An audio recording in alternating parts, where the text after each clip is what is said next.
Okay, yesterday I cooked the chicken. I didn't tell y'all that I brined it. I may have, I can't remember. But I brined it, and I just want to tell you the importance of brining. Some people say that it doesn't matter. It does matter. I'm going to tell you why in the later videos. It's going to be 3 reasons why. Number one, it's going to make that chicken or whatever protein you're brining much juicier. Because as that salty solution is piercing through that piece of protein, some of that water is staying.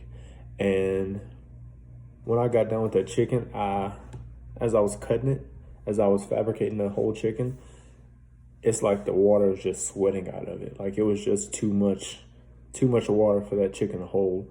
And that's what you want. You don't want a dry piece of chicken, because we all know if you don't brine that whole chicken, that breast is going to get done before the dark meat will.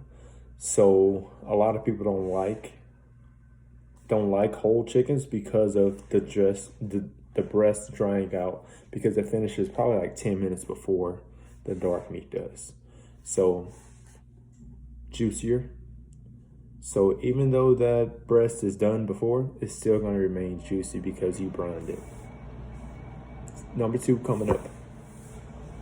Other than making it moist, that salty solution, that brine, will denature the chicken, and it'll make it more tender, make it not as tough as the natural how it would normally be. And it makes it, you may not ever notice that chicken can be a little tough, but it makes it nice and tender, falling apart, all while being nicely flavored all the way through. Number 3 coming up now. Number 3. But first, like, share, and subscribe. Back in the early 1900s or so, people were growing chickens in their front yard. So they were living their full life. They were having time to build up nutrients. And nutrients in the eye of a chef is flavor. But we're in 2020. We want our chicken every day.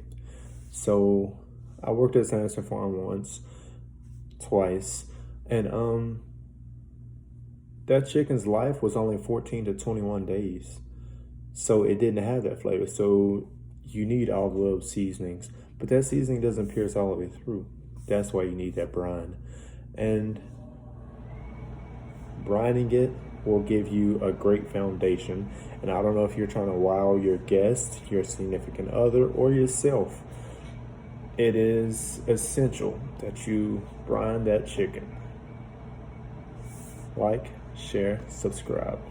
Thanks for watching. Quick recap: how I did the brine solution. I got probably like 2 or 3 cups of really hot water. You can boil some water, or you can get some really hot water out of the faucet. I added a cup of really coarse kosher salt, and half a cup of brown sugar. The brown sugar is for the crispness of the skin. It helps crisp it up while roasting it. Whisk that into the water. And because I don't want that chicken to start cooking in the brine, I finished that gallon with cold water and soak it in there for 1.5 hours to 2 hours is what I did. But make sure you don't leave it in there overnight. Once upon a time, I cooked for my mom's birthday party, and I let it stay in there all night. It wasn't bad, it's just that I didn't have to season that chicken at all. I actually had to put some more brown sugar on top to cover up how salty it was. Brine is essential. Like, share, subscribe, please.